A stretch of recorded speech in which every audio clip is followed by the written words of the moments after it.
Desde tempos imemoriais, os homens buscaram formas de se proteger contra aquilo que não podiam compreender. O medo do invisível, das forças ocultas que rondam nas sombras da existência, impulsionou a criação de fórmulas, encantamentos e códigos que atravessaram séculos. E entre esses códigos esquecidos pelo tempo, poucos são tão controversos, temidos e reverenciados quanto aquele que leva o nome de um santo que, antes de se converter, caminhou pelas sendas da magia negra, São Cipriano. Mas quem foi de fato Cipriano? Seu nome ecoa em grimórios, em manuscritos escondidos, em tratados proibidos que foram perseguidos pela igreja, pelos reis e por qualquer poder que desejasse manter sob controle o conhecimento capaz de alterar a realidade. Cipriano de Antioquia, segundo a tradição, foi um poderoso mago, profundo conhecedor das artes ocultas, formado nas mais antigas escolas de magia da Babilônia, do Egito e da Grécia. Seus estudos atravessaram a necromancia caldaica, a astrologia egípcia, os ritos oraculares da Frígia e os segredos dos livros herméticos. Foi discípulo das doutrinas mais sombrias, antes de, segundo consta, converter-se ao cristianismo diante da força da fé de uma jovem chamada Justina. Contudo, o que poucos sabem é que sua conversão não apagou o saber adquirido nas artes proibidas. Muito pelo contrário. O que se formou a partir desse paradoxo, o mago que se tornou santo, foi uma síntese sem paralelos na história do esoterismo. Uma ponte entre as tradições mágicas pagãs e a doutrina cristã. E é justamente nesse ponto que se origina o chamado Livro de São Cipriano, um grimório que, segundo ocultistas, contém fórmulas de defesa contra forças invisíveis, conjurações contra espíritos das trevas, maldições, pactos e também orações de proteção.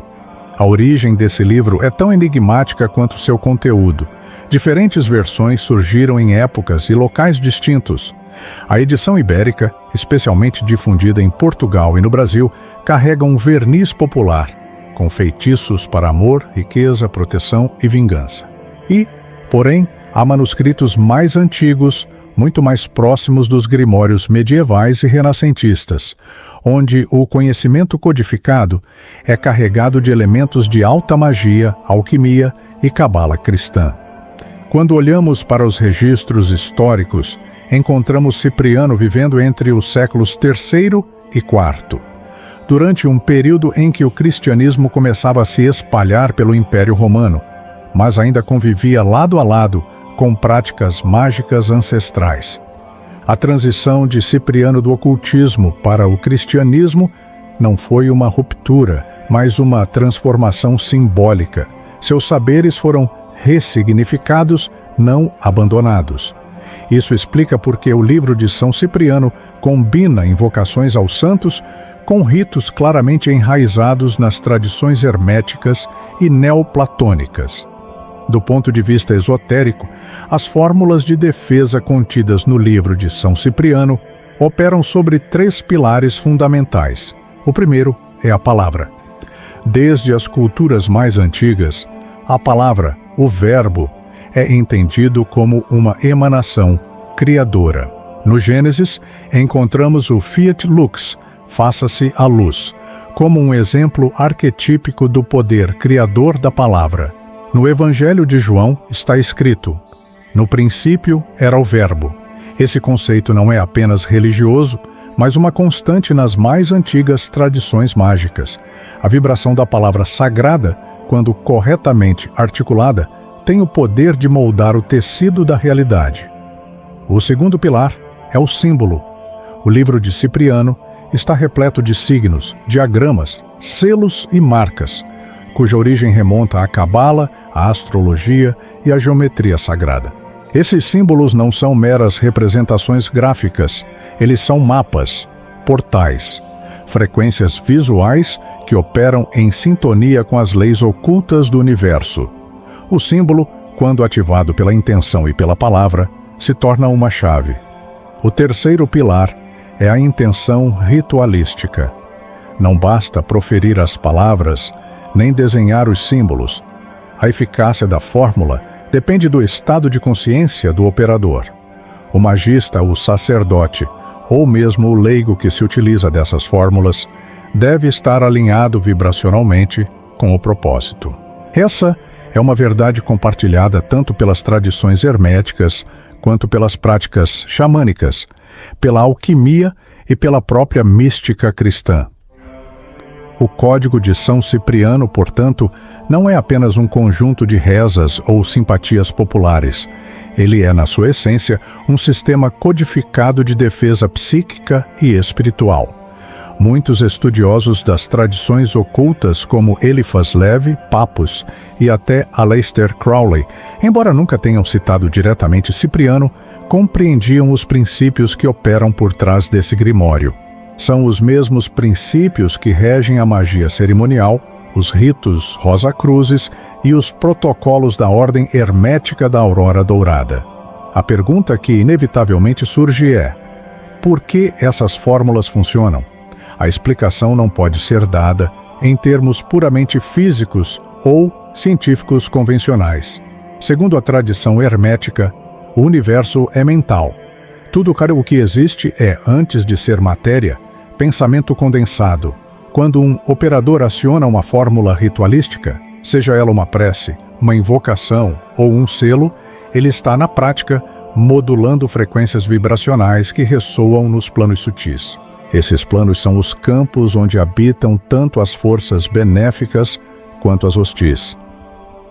O livro de São Cipriano, nesse contexto, oferece um manual prático para blindagem espiritual. Seus textos, muitas vezes envoltos em linguagem arcaica, estão estruturados de maneira a criar circuitos vibracionais. É por isso que determinadas orações devem ser lidas em horários específicos, voltadas para determinados pontos cardeais ou acompanhadas de elementos físicos, como água, sal, incensos ou velas. Cada elemento material atua como um catalisador, um amplificador da frequência emitida pela palavra e pela intenção. Existem dentro desse grimório fórmulas específicas que são verdadeiras barreiras contra entidades das sombras. Não se tratam apenas de defesas simbólicas, mas de algoritmos espirituais que operam no campo quântico da realidade. Isso pode parecer linguagem moderna aplicada ao antigo, mas é exatamente como os magos do passado compreendiam o cosmos. Um grande campo vibracional onde tudo está interligado. Entre os rituais mais conhecidos do Código de Cipriano estão os círculos de proteção. Estes círculos, desenhados no chão ou mentalizados, são estruturas geométricas capazes de isolar o operador das influências externas. A geometria do círculo não é escolhida ao acaso. Desde Pitágoras até os hermetistas renascentistas, o círculo é entendido como a representação da unidade, da totalidade, do infinito e da perfeição. Dentro desse espaço sagrado, a entidade maligna não pode penetrar, desde que o operador esteja devidamente alinhado com a vibração correta. Outro aspecto fascinante do livro de São Cipriano são as conjurações verbais. Muitos desses textos começam com fórmulas que estabelecem autoridade sobre os espíritos. Não é uma súplica, é uma ordem. Isso reflete um conhecimento muito antigo, presente também nos textos da tradição suméria, onde o nome verdadeiro de uma entidade confere poder sobre ela. No Egito, o conceito de nome secreto, ou Ren, é igualmente central. Quem conhece o verdadeiro nome de algo possui domínio sobre sua essência. Cipriano, como mago e como santo, entendeu essa dinâmica. Seus textos são recheados de fórmulas que invocam não apenas o nome de Deus, mas também nomes arcanos, nomes de poder, derivados de línguas antigas como o hebraico místico, o latim e o grego esotérico. Palavras como Agla, Tetragrammaton, Adonai, Elohim aparecem recorrentemente, formando cadeias linguísticas que, segundo a tradição, criam muros de luz, fortalezas energéticas capazes de repelir qualquer entidade das trevas. E há mais. Existem relatos, especialmente nas tradições ibéricas e brasileiras, de que o uso correto das fórmulas de Cipriano não apenas protege, mas também permite acessar determinados planos da existência. Alguns pesquisadores do oculto sugerem que o livro de Cipriano carrega não só chaves de defesa, mas também códigos de abertura de portais astrais.